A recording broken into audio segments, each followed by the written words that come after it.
ये हिंदू धर्म के नाम पे जो फर्जी लोग हैं ना, जब हिंदुओं को कन्हैया लाल के नाम पर कहां गायब हो गए अनुपम खेर, ये स्टेटमेंट दे देते कि कन्हैया लाल के परिवार के साथ जो हुआ है उससे मैं बहुत शर्मिंदा हूं। भले ही आप भाजपा सपोर्टर हैं, बोल देते, इतना बोल देते कि मैं कन्हैया लाल के परिवार को लेकर 1 करोड़ रुपए की राशि है, 10 लाख रुपए की राशि है, 10 रुपए भी प्रदान करना चाहता हूं। बोला आपको कहां से मिल रही है? किसको? आपको? अरे मेरे को फंडिंग मिल रही है इस देश से, आपको मिलती है बीजेपी से। मेरे को फंडिंग मिलती है देश के अंदर प्रेम, अमन, चैन, शांति और भाईचारा को कायम करने के लिए, और आपको मिलती है देश में धार्मिक उन्माद उत्पन्न करने के लिए, ठीक है ना। और बात रही मोहित शर्मा को फंडिंग की, तो आप देते हैं क्या? अरे सुन तो लीजिए, अरे हैं प्रधानमंत्री खुद कहते हैं कि भाजपा सबसे बड़ी पार्टी। इधर आ जाइए ना, एक बार इधर आ जाइए, फिर मैं आपको बताता हूँ। प्रधानमंत्री तो ये भी कहते हैं कि आपका चैनल सबसे निष्पक्ष है। आप यही पूछते होंगे मोदी जी से, आम काट के खाएं या चूस के खाएं? उनको समझाइए जाके, गर्मी है कि खून चूसना जनता का मन बंद करें। आम का सीजन है, आम चूस के खाएं या काट के खाएं, लेकिन खून चूसना बंद करें।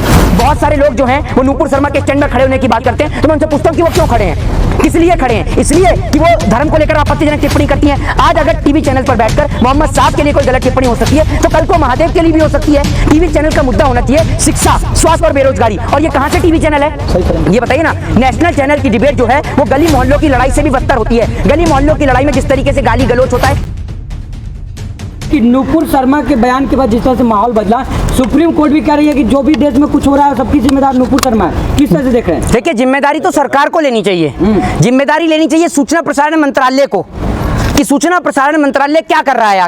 आखिर सूचना, सबसे पहले तो टेलीविजन शो पर जो भी कार्यक्रम होते हैं, सूचना प्रसारण मंत्रालय को जो है, टीवी चैनल्स को जो है उनकी जानकारी देनी चाहिए सूचना प्रसारण मंत्रालय को। सूचना प्रसारण मंत्रालय जो कि अनुराग ठाकुर के अधीन आता है, अनुराग ठाकुर क्यों चुप बैठे हैं?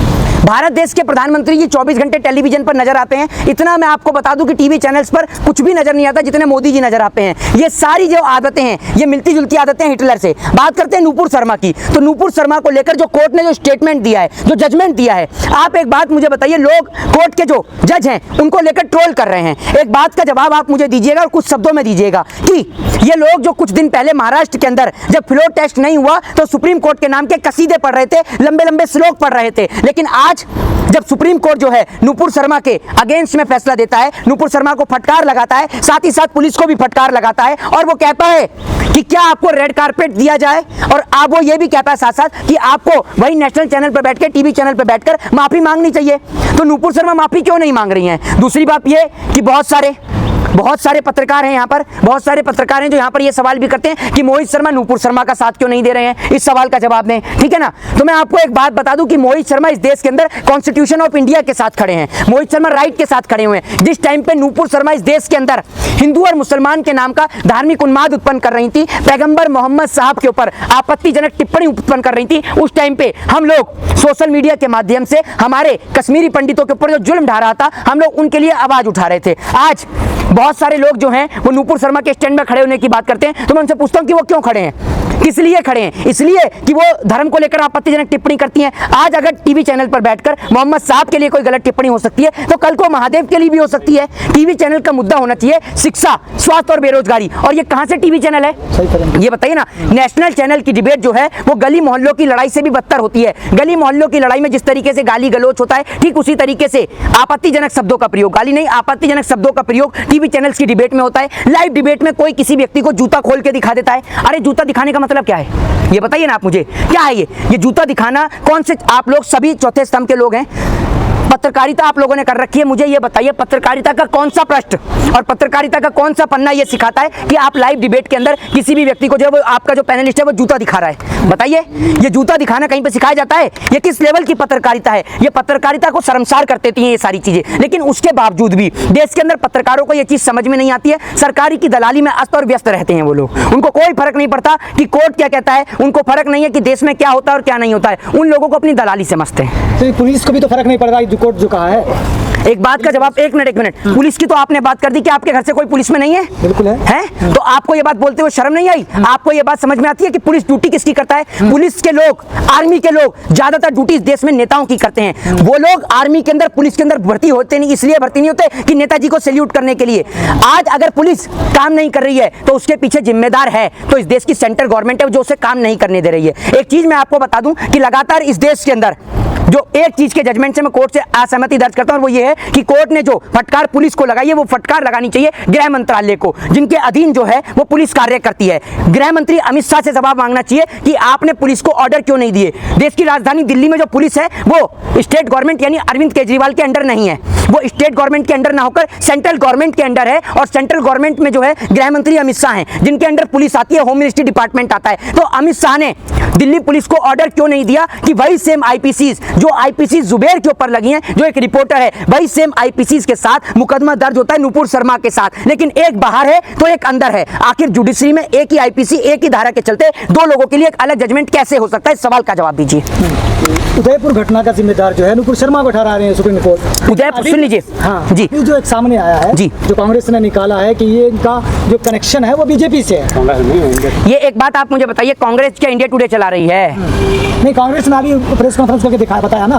तो कैसे पता चला ये बात? इंडिया टुडे के थ्रू। हाँ, तो मैं यही तो कह रहा हूँ, आप कह रहे हैं कि क्या कहते हैं कांग्रेस ने बताया है। अब अशोक गहलोत कोई क्राइम ब्रांच में थोड़ी है कि अशोक गहलोत इन्वेस्टिगेशन करेंगे। ये तो इंडिया टुडे ने जो है वो आप सबके सामने प्रमाण और प्रूफ रखा है। दूसरी बात ये कि मैं आपको ये बता दूं कि पहली बात तो ये कि जिस दिन कन्हैया लाल की हत्या हुई, वो आतंकवादी जो हैं वो आतंकवादी थे, है और रहेंगे, चाहे वो किसी भी पार्टी के, चाहे वो भाजपा के समर्थककार थे या नहीं थे, वो आतंकवादी थे, हैं और रहेंगे। और मैं कभी भी हिंसा का साथ नहीं देता, और मैं अंतिम समय तक कन्हैया लाल के लिए इंसाफ की मांग करता हूं। जिस टाइम पर जब ये सब चीजें तस्वीरें सामने नहीं आई थी इंडिया टुडे की, तो हमने अशोक गहलोत सरकार से भी सवाल किया कि आपकी सरकार के राज में इस प्रकार से एक व्यक्ति की हत्या हो जाती है, आखिर जिम्मेदार है तो है कौन? सीधे तौर पर सरकार जिम्मेदार है, मुख्यमंत्री जिम्मेदार है। लेकिन जिस दिन कन्हैया लाल की हत्या हुई और जो आज एविडेंस सामने आए हैं, क्या इन एविडेंस को मद्देनजर रखते हुए आप लोगों को यह नहीं लगता कि भारतीय जनता पार्टी के सरकार के राज में सबसे ज्यादा हत्या हिंदुओं की होती है, और हिंदुओं को इस देश में बलि का बकरा बना रखा है? भारतीय जनता पार्टी ने हिंदुओं को सिर्फ अपनी राजनीति का एक मोहरा बना रखा है,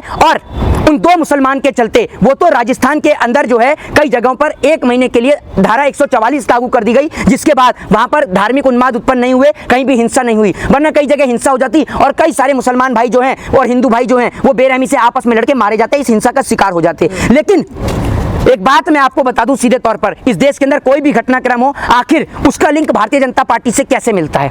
बलात्कारी हो कुलदीप सिंह सेंगर तो पता चलता है बीजेपी का है। इस देश के अंदर जब घटना होती है, जब किसान के ऊपर गाड़ी चढ़ाई जाती है, तो पता चलता है कि वहां पर उनके गृह राज्य मंत्री का बेटा है। हर जगह की घटना। सर सबसे ज्यादा कार्यकर्ता है भाजपा के दुनिया में, सबसे ज्यादा कार्यकर्ता है तो एक दो निकल आते हैं। दुनिया की सबसे बड़ी पार्टी है, हैं? आपने जाके सर्वे कराया क्या? आपका चैनल सर्वे भी देने लग गया है? R24 सर्वे भी देता है क्या? आप लोगों ने पत्रकारिता का स्तर इतना खराब कर रखा है ना। आप लोग बोलते हैं कि मैं पत्रकार के ऊपर टिप्पणी करता हूं, और उसके बाद जब ये आपके चेहरे पर ये जो स्माइल आती है ना, ये स्माइल दर्शाती है कि आपके पास में फंडिंग होती है या नहीं होती है। और भी पत्रकार खड़े हैं, लेकिन फिर वहीं पहुंच जाते हैं। क्या फंडिंग आपको कहां से मिल रही है? किसको? आपको। अरे मेरे को फंडिंग मिल रही है इस देश से, आपको मिलती है बीजेपी से? मेरे को फंडिंग मिलती है इस देश के अंदर प्रेम, अमन, चैन, शांति और भाईचारा को कायम करने के लिए, और आपको मिलती है देश में धार्मिक उन्माद उत्पन्न करने के लिए, ठीक है ना? और बात रही मोहित शर्मा को फंडिंग की, तो आप देते हैं क्या? अरे सुन तो लीजिए। अरे हैं, प्रधानमंत्री खुद कहते हैं कि भाजपा सबसे बड़ी पार्टी।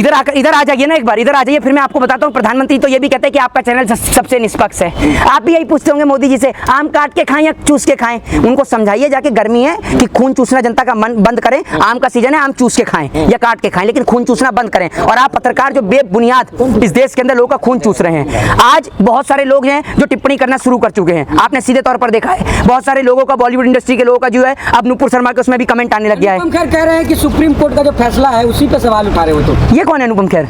ये कौन है? कश्मीर फाइल वाले। कौन अभिनेता है? कश्मीर फाइल वाले वो तो नहीं है जो द एक्सीडेंटल, वो जो वो फिल्म वगैरह थी उसमें भी बनाते हैं, ठीक है ना? जो भारतीय जनता पार्टी की दलाली करते हैं। इतना फेमस है यार। कौन? अनुपम खेर।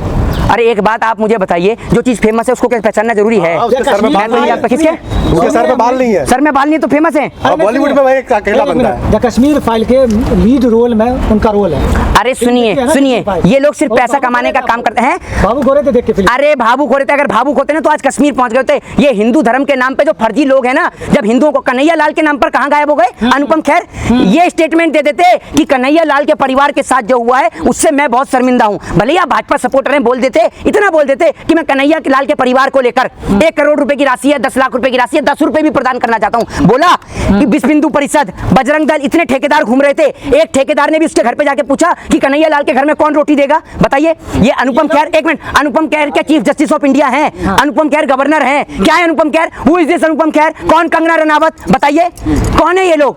ये लोग राष्ट्रवादी लोग हैं। कौन? यही कंगना रनावत। तो आप सामने आकर बोलिए ना, हम देशद्रोही हैं। हैं? हम देशद्रोही देशद्रोही हैं हम? बोलिए, आप उनको क्या? जानते नहीं है? किनको? उन्होंने ही देश को पहली बार बताया कि 2014 में आजादी मिली। अच्छा, तो आप एक बात मुझे बताइए, आप 2014 में ही पैदा हुए होंगे? मैं बताऊं क्या? अरे आप ये बताइए, इतने बड़े कैसे हो गए आप? सारा इधर कैमरा कोई मत घुमा। आप एक बात का जवाब मुझे दीजिए कि आप इतने बड़े कैसे हो गए? आपको मुगली घुट्टी भी दी है कि साथ में भाजपा ने, कि आपने कहा कि 2014 में आजादी मिली है, आजादी के बाद आप पैदा हुए और इतने बड़े? कैमरा बनावट क्या रही है? ये तो मिरेकल है, मैं जानता नहीं, ये तो चमत्कार है। आपको बता दिया। सर आपको प्रणाम है सदर, 2014 के बाद, आजादी के बाद आप पैदा हो रहे, वो भी इतने बड़े, वाह। 14 के बाद आपने पत्रकारिता शुरू करी है। समझ में थोड़ा कम आता है क्या? आप कह रहे हैं कि कौन लोग हैं जी। लेकिन जो संगठन है वो तो मुसलमानों को पाकिस्तान भेजाने के नारे लगा रहे हैं। कौन? जो संगठन के लोग हैं, जो उसके कन्हैया लाल के समर्थक है, नूपुर शर्मा के समर्थक है, वो तो कह रहे हैं कि पाकिस्तान चले जाओ मुसलमान। हाँ, तो शाहनवाज हुसैन की कब की टिकट है? हाँ? भारतीय जनता पार्टी ने शाहनवाज हुसैन की कोई टिकट जारी करी है? बनवाएंगे ना। शाहनवाज हुसैन की कोई टिकट जारी हुई हो? मुख्तार अब्बास नकवी की, पूजा नकवी की, ये तो बीजेपी के दामाद हैं, ये तो मुसलमान हैं, इनकी टिकट जारी हुई क्या कहीं जाने की? बता दीजिए कहीं हुई हो तो। हो गई क्या टिकट जारी? गुरुग्राम में नारे लग रहे हैं, हाँ। मुल्ले काटे जाएंगे। अरे बात सुनिए, भारतीय जनता पार्टी के अंदर भी तो हैं, वो सुरक्षित हैं क्या? ये बता दीजिए मुझे, आप ये बता दीजिए आप मुझे। डोनेशन में आज 1 करोड़। आज कोर्ट में कन्हैया लाल के हत्यारे को वकीलों ने पीट दिया। क्यों नहीं मारा जाएगा बताइए?